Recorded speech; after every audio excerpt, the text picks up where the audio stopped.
Prepayment penalties are changing in Ohio, and Adam is about to drop a nugget for you investors who like to pay a little extra on the principal each time. We're back at the Loan Lounge, Adam. We are, and we're talking about P. What does that even mean? Like Prepayment penalties. Oh, yeah. Those Yay! things. Which I think prepayment penalties probably need to be spoken about more, which is why we're doing this. Because I think people are used to conventional loans that don't have prepayment penalties, which are fees that are charged to a borrower if they pay off or sell a property in a certain timeline. So they're not unconventional loans. Maybe in like the non-QM space there are. So that's like weird loans that are for primary residents. So like bank statement loans and 1 year 1099s and 1 year tax, weird stuff. But in our world, in the DSCR space, it is standard operating procedure. Yeah. Almost all of our loans have prepayment penalties. Now, we'll get into like the facets of it. But the reason we are doing this podcast is because we are in the state of Ohio. We live in Columbus. We're here in Westerville. And there has been chatter. Let's maybe put it that way. There's been some chatter, some changes with some of our lenders. And because we're a brokerage that works with, 30 to 40 different lenders, we have a very wide view of like what's going on in the market. And yesterday you had We had a little nightmare. We had a little bomb go off. Yeah. So, okay. So this is from the Ohio Department of Commerce interpreting the Ohio Revised Code. They're interpreting it. We're not lawyers. We're not interpreting anything.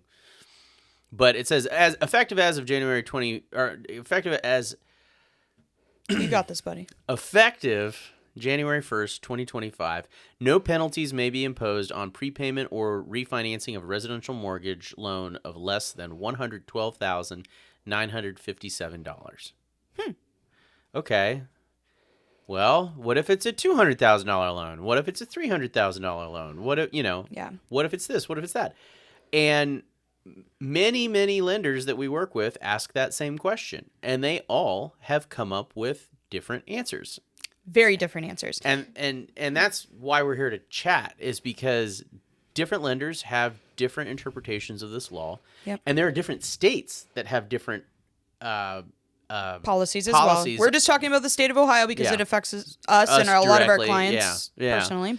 But I guess what's a prepayment penalty to begin with? Yeah, so I would say like a standard, like a cookie cutter. You're getting a DSCR quote from us today. It's likely going to be on a 5-year prepayment penalty, and it's a step down, meaning that in the first, if you decide to sell or refinance in the first year, there's a 5% fee, and every year that you own it, it drops by 1%. So it goes 5% in the first year, 4% in the second year, 3% in the third year, so on and so forth. After 5 years, you can do whatever you want with the property. It's yours. You do it. Yeah. And the reason for this, I guess I always give this kind of backstory, is these loans are backed by hedge funds. They're going to make their money one way or another. And so that's been the mindset in this space, is like these, this amount of dollars and cents needs made. Otherwise, it doesn't make sense for them to lend their money out. And so this change is pretty significant, because what this is saying is potentially based on the loan size, a prepayment penalty shouldn't be charged. And then it's also vague. So back to your statement of like, what if it's 200? What if it's 300? What if whatever?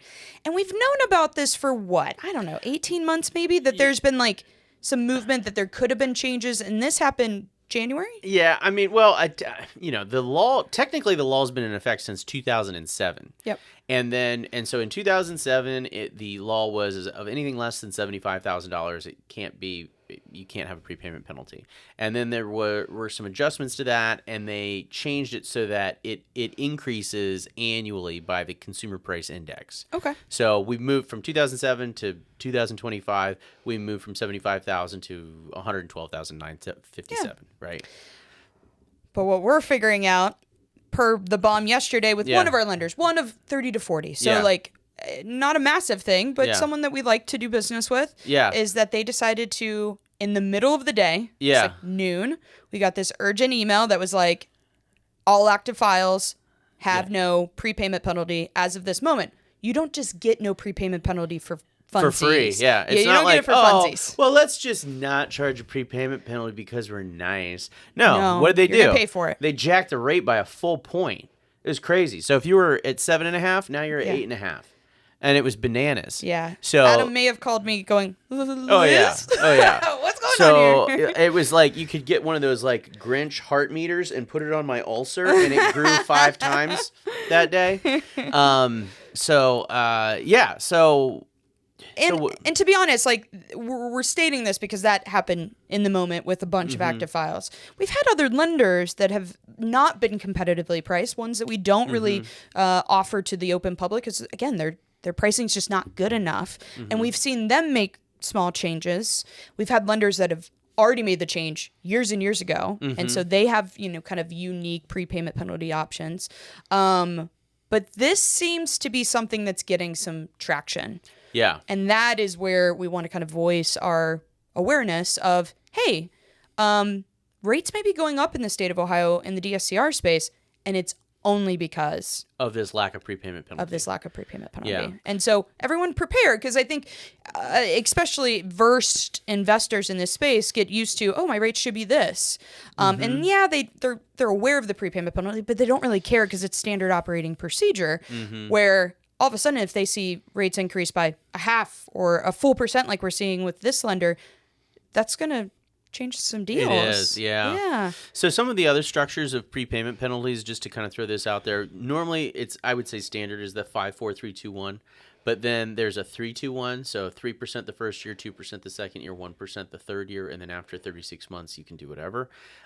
We did have one lender that made an adjustment, and it's interesting because they didn't get rid of prepayment penalties altogether. What they did was they did a flat 5, so a 5-year flat. That's probably the way to say it. So it's a 5-year flat penalty at 1%. Yes. So anytime in the first 5 years, it's just 1% flat, and then after that, there's nothing. I could foresee that potentially after all the dust settles, which I think this could be 12, 18, 24 months before that is finalized, of that being kind of the norm. And I think that's what we want to bring to people's attention, is just being mindful of prepayment penalties. Because again, out of the 30 to 40 lenders that we work with, maybe 10 of them have made a official, here's the new policy.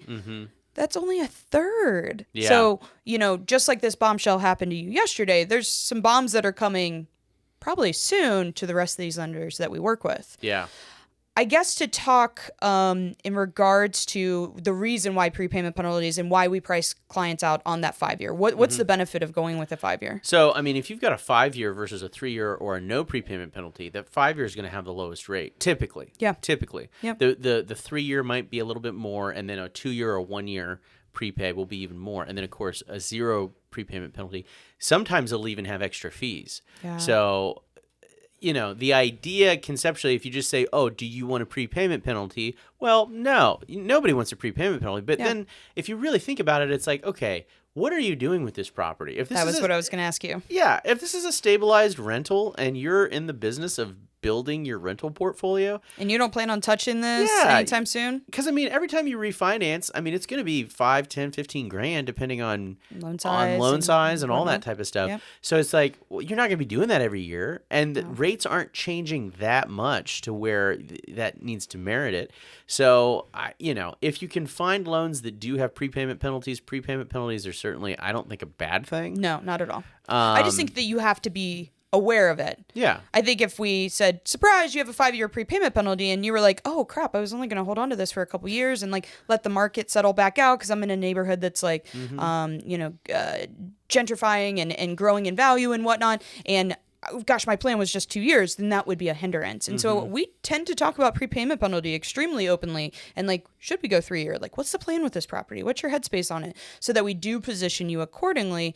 I think as long as that dialogue is happening and you are comfortable with that timeline, it's just making sure you're on the same page of cool, I'm going to own this for 5 years. Yeah. And I'm totally fine with that. Some other tips about prepayment penalties, with a lot of DSCR lenders, if you make any principal payment during that prepayment penalty this is period, huge. then it will activate the prepayment penalty. So in other words, if you're like, you know what, I'm going to put $100 a month towards my mortgage payment. No, you're not. No, you're not. Because that extra $100, that's going to cost you 5% of the original loan amount if you do that within the first year. So our like people that love to pay off debt, like maybe the Dave Ramseys of the world of, we don't like debt, we want to pay this off as quickly as possible. Yeah. You need to be mindful of your prepayment penalty because this isn't like, I'm cash flowing $300 a month and the house is in great condition and I don't need that $300 and I'm just going to talk. No, you are not. Like that is not an option in this space. So I definitely, I would say talk very loudly about that depending on like the financial style of the client. And my advice on that is that if you, let's say you do want to do that, great. Instead of putting it directly towards your mortgage payment, throw it in a high yield savings account, right? Collect that money for 5 years. And then on the 61st month, as soon as that prepayment penalty is done, you plop that down on the principal, and boom, that'll help you pay it down a lot faster. Yeah, you know what I mean. So, and in that way, you're not going to activate the prepayment penalty, and you'll be in a much better position. Yeah. I think the big thing that we're just trying to, let our viewers know is just like things that are changing. And this is not just the state of Ohio. There's other states. So please contact us and we can kind of get into the weeds of the other states that apply. But we're here to keep you in the know of what is happening in our lender space and how it's going to affect your terms and conditions so you can make good financial decisions on these future transactions. LFG.